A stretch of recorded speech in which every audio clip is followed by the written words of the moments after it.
बहुत समय पहले की बात है जब पृथ्वी और अन्य लोकों के बीच संतुलन बिगड़ने लगा था।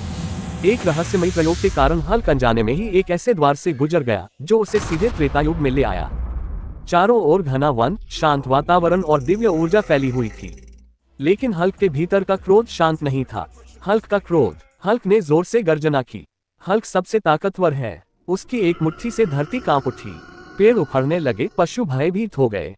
वन में रहने वाले ऋषि मुनि चिंतित हो उठे। श्री राम का आगमन। उसी समय मर्यादा पुरुषोत्तम भगवान श्री राम धनुष लिए वहां पहुंचे।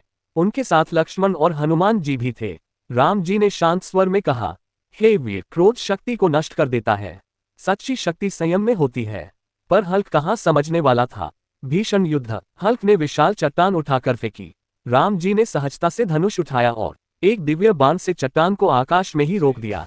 धरती स्तब्ध रह गई। हल्क ने पूरी शक्ति से प्रहार किया, पर राम जी एक कदम भी विचलित नहीं हुए।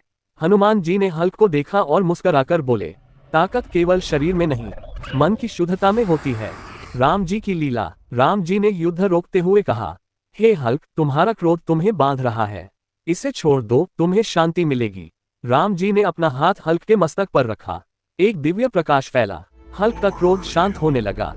उसकी आंखों में पहली बार शांति थी। हल्क का परिवर्तन। हल्क घुटनों के बल बैठ गया। उसने कहा, राम। हल्क अब समझ गया, तुम सबसे महान हो। राम जी मुस्कुराए, नहीं वीर, महान वह है जो स्वयं पर विजय पाले। सीख। हल्क अपने लोक में लौट गया, लेकिन अब वह केवल शक्तिशाली नहीं, संयमी और शांत भी था।